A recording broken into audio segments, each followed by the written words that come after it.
We're talking about severe weather. That means that Bart and Frank must be here, and it's time for Everyday Iowa Reads, right? It's great reading weather. It is great reading weather. It today. is, I mean, yeah. to snuggle up with a cat and a book and just read. Yeah. Good idea. Yeah. So this book, Nesting by Royson O'Donnell, there's a lot to unpack in this book, and I first want to ask, did you have a visceral reaction reading this book? Oh, very much so. I think it was really well written, but it was a difficult read, and what I found as I was reading, just turning the next page, I was on edge because I wasn't quite sure what was going to be happening. It was just a very tense read. Yeah. Very, yes. It was a very tense read. Yeah, there's times when I would have to set it down. It was great. I love the way she wrote it. It was just a lot going on, and you just felt kind of what she was feeling. So that kind of brings me to, oh, go ahead, Kathy. It was very raw. Yeah, that's a good, The yeah, writing, it was very raw and exhausting. Yes. And not in a bad way. I mean, the story, yes, exhausting, but just felt all of the emotions, which I think is a testament to good writing. That's what I was just thinking. Yes. Yeah, she made you feel what the character was feeling. And we might want to mention, this is a story about a young woman who has 3 small children who's desperately trying to escape an abusive marriage. Yes. And the fact that the system, and this takes place in Ireland, isn't really there to support her the way you would hope they would. Right. And this drags on for months and months and months. Yes. It does. It's a difficult situation, and she talks a lot about how it's not physical abuse, so she doesn't quite know how to explain it to someone who might help her. And so that's a huge part of this book, is what we perceive as abuse and how people have different services for that, and she is helped out by a wonderful organization and a lawyer.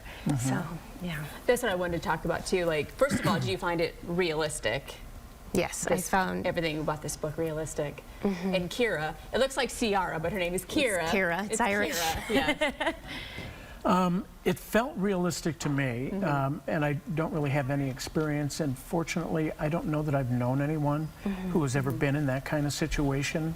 But I think that's what made it a difficult read for me, realizing there are thousands of women who are in a similar situation and have nowhere to turn. Right. I'm sure, yes. And they can't articulate, because it's not physical abuse, so they can't articulate what's happening to them. Financial abuse is a big part of this, and having the kids and holding that over her head, and it's a tough subject, but you know, it's important to tell the stories and tell people that there are services for you. Yeah.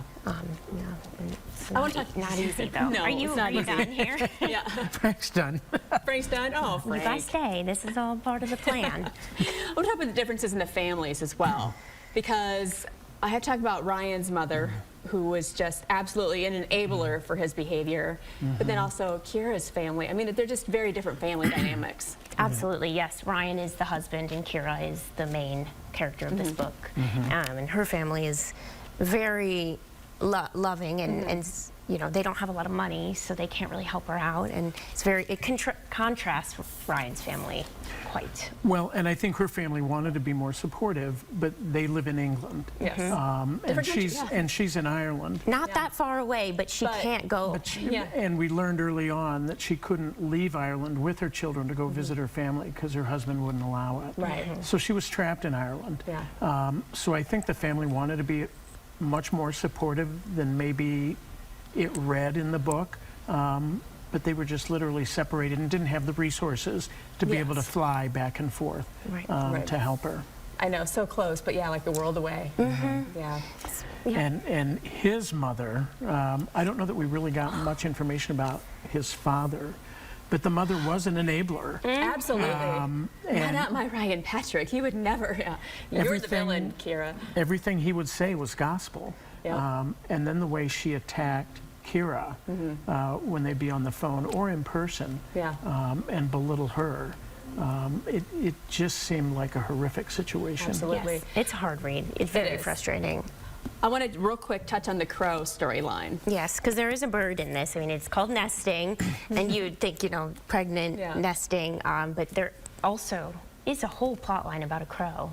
It is. Yes. Ryan, early on in the book, came home with these 3 baby birds that had been abandoned or fell out of the nest. And I think it was one of his ways of trying to hook not only his wife, but children into staying in the home. 2 of the 3 die. Birds. The birds. Chase, the 3rd bird, survives. But what he does, he ties twine around its leg and then to something inside the home. So the bird can't get away. Yes, and the whole time he's, you know, saying, "Oh, I saved this bird. Isn't that wonderful? You know, I'm keeping this bird alive." When he's really, yes, the bird's alive, but the bird has no life. Much like Kira. Like Kira. Yes. So the bird was trapped, and I think it's pretty touching at the very end when things turn out well for Kira and her children. One of the last things she does is she lets the bird go. Right. It's metaphorical. Yes. All right. All right. Let's discuss what is possibly a lighter read for I hope so. April. I think this is going to be a much lighter read. It just came out on Tuesday, Cat's People by Tanya Guerrero. It's about a young woman who's a barista in Brooklyn. And she's a part of an organization that takes care of feral cats. And one of the cats that she named Cat is a black cat. Did you pose for this? Yeah, I thought it was Frank. really appropriate for Frank. Yes. That at some point, Cat falls ill, and it's the story of her and 4 other people sort of come together to help the cat. And there's several other storylines, but I think it's going to be a feel-good book. Yes, Okay. I agree. Read along with us. Yes. And Go get your copy. Go visit Bart and Frank at Next Page Books there in Newbo. Frank will always be glad to see you. Yes, he will. Like he's always glad to see me. Oh, yeah. Thank you. Thank you. All right.